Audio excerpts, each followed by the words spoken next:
이 가운데 손가락에 있는 이 지능은 지체 조작 지능하고요. 오른손 가운데는 신체 운동 지능이라고 저희가 이름을 이렇게 갖다가 썼습니다. 자, 조작과 운동은 무엇을 할까? 몸으로 하는 운동입니다. 몸으로 활동적인 에너지를 내는 거죠. 자, 조작은 손으로 만들고 발로 무언가 공을 차겠죠. 뭐 축구, 야구, 또 피아노 치고 그림 그리고 손발, 몸으로 하는 테크닉이라고 표현할 수가 있습니다. 운동지능은 스포츠를 잘한다 못한다도 관련성이 있겠지만 또 스포츠를 하기 위한 기본적인 조건, 뭐 체력이라든가 또는 뭐 건강이라든가 이런 걸 볼 수 있겠죠. 물론 이거는 육체적인 겉으로 드러나는 에너지를 나타내는 거기 때문에 내면을 뜻하는 자기의 지능이라든가 또는 지문에서 나오는 어떤 타고난 기질과의 관계성이 굉장히 중요하다고 봅니다.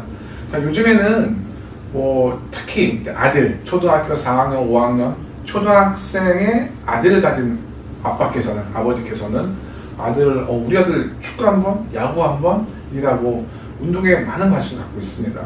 그리고 또 심지어 또 어떤 아이들은 뭐 놀이터에서 놀다가 지나가는 뭐 스포츠 관련 선생님들한테 눈에 띄어서 또 축구를, 야구를, 기타 등등의 어떤 종목들을 하는 그런 아이들도 생각보다 많이 있습니다.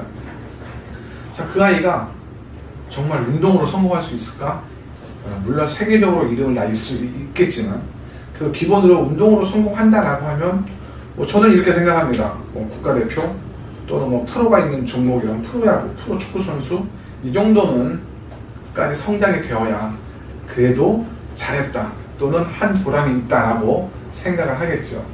그래서 조작지능과 운동지능과 자기의 지능과 이 세 가지를 축으로 해서 타고난 지문의 기질을 평가를 했을 때 운동이 가능하다, 어렵다, 남들보다 2배, 3배 또는 20%, 30% 노력을 해야지 결과를 얻을 거다. 정확하게 분석이 가능합니다.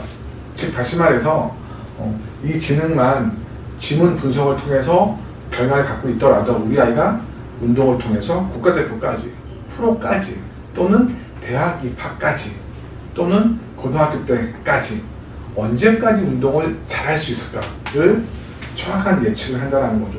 자, 우리나라는 아직까지도 좀 안타까운 면이 있긴 하지만 운동을 하는 아이들은 운동을 하지 않는 일반적인 학생에 비해서 학업적 성취도, 관심 이런 게 매우 적습니다. 그러다 보니까 초등학교 때 운동을 시작해서 중학교를 거쳐서 고등학교 갔는데 혹시 이 과정에서 운동을 그만두게 되는 그런 경우가 생긴다면 공부한 타이밍 놓쳐버렸고요. 운동 꾸준하게 하다가 이미 공부에 대한 마음과 운동에 대한 마음의 갈등 구조 때문에 미래가 좀 막막한 어떤 진학이라든가 진로가 막막한 그런 경우를 허다하게 많이 보고 있습니다. 자, 그렇다면 운동에 관심을 두고 있는 부모님이라고 하면 물론 그게 좋다, 나쁘다 어떤 OX가 아니라 우리 아이가 정말 예체능에서 두각을 나타낼 수 있을지 또는 그냥 흔히 말하는 어른들 표현으로 예체능에서 정상적인 또는 제대로 된 멋진 직업을 가질 수 있을지 이 두 가지 지능과 자기의 지능 이 세 가지를 기준축으로 예측을 해봤을 때 가능하다는 거죠. 자, 많은 영상이나 뭐 여러 가지 자료를 봤을 때 손가락 끝에 이렇게 지문을 보고서 너는 성격이 이래 저래라고 표현을 하지만 이 지능은 절대적으로 분석이 필요한 겁니다. 간단하게 이렇게 손가락을 보고 예측할 수가 없다라는 거죠.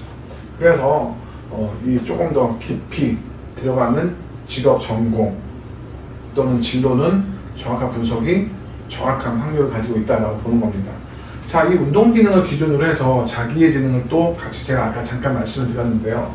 대인관계 지능은 관계성에서 깊이 있는 관계라고 하면은 자기의 지능은 자기 내면의 의지력을 표현하는 거죠.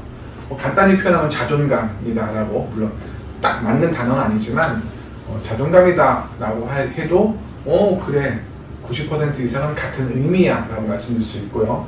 좀 더 섬세하게 표현하면은 내면의 의지력이다라고 볼 수 있어요. 그 의지를 가지고 체력적인 낭비를 해서 스포츠를 할 건지 말 건지 힘들기 때문에 이 지문의 모양에서 감성형의 부드러운 지문이 많아서 작심 3일로 포기를 할 건지 그래도 시간이 걸리더라도 약하지만 천천히 끌고 갈 건지는 자기의 지능이 결정한다라고 보는 겁니다. 물론 도전적 주도형의 그 리더형의 지문에서 지문과 자기의 지문이 같이 맞물린다면 더 진취적으로 적극적이겠죠. 물론 긍정은 진취적이고 적극적이지만 단점은 이기적이고 고집이 셀 수도 있고 자기만 아는 자기 위주의 모든 생각과 결정할 거다라고도 볼 수 있습니다. 그러다 보니까 자기의 기능을 얼마만큼 안정되게 잘 만들어 주었느냐에 따라서 감정과 감성의 자기 조절이 가능하다 또는 어렵다 또는 엉망이다 라고 표현을 할 수가 있다는 겁니다. 자, 그만큼 내면의 힘과 에너지와 이 육체적인 에너지가 잘 맞물렸을 때 모든 지능들을 원활하게 끌어올릴 수 있고 또는 모든 기질을 잘 조절할 수 있다는 겁니다. 물론 이 세 가지 지능이 다 높은 사람도 있고요, 다 낮은 사람도 있습니다. 낮다고 해서 못한다, 난 절대 아니라고 분명히 말씀드렸습니다. 만약에 약하게 타고났다라고 하면 타고난 기질보다는 환경에서 교육과 자극이 더 중요한 비중을 차지할 만큼 꾸준하게 일관되게 이 노력과 환경을 만들어 줘야 된다는 거예요. 물론 여기서 말하는 노력은 이 당사자의 노력이 아니라 부모님의 노력입니다. 집 밖에 나가서 어떤 공교육 또는 바깥의 어떤 환경들은 스스로 또는 어떤 가족 팀 단위로 만들 수는 없지만 우리 집 가정만큼은 부모님의 의지력에 의해서 만들 수가 있기 때문에 우리 아이의 내면의 의지력, 외형적인 에너지의 힘, 그리고 타고난 기질을 정확하게 알고 있다면 적극적이고 진취적이고 자기조절이 되는, 그리고 사회생활도 진로도 무난하게 다 스스로 헤쳐나갈 수 있는 그런 힘을 가진 아이들로 성장을 시킬 수 있다는 거죠. 자, 물론 뭐 공간지능, 음악, 도상, 자연관찰 잠깐 말씀드렸었고요. 언어지능 굉장히 중요하죠. 그렇지만 이 가장 기본 틀로 모든 것을 기준을 잡는다는 보는 겁니다. 이왕이면 우리 아이가 공부를 잘하면 더 좋겠죠. 공부를 잘한다 못한다 그런 개념보다는 공부에 관심이 있다 없다, 공부를 쉽게 한다, 꽤 꾸준히 노력을 해야 된다는 자기의 지능과 논리수학지능의 관계성에서 설명을 드릴 수가 있겠습니다. 자기의 지능과 논리수학, 그 다음에 어떤 학업적, 학구열, 집중도 이런 것들은 다음 영상에서 좀 더 구체적으로 설명을 드리도록 하겠습니다.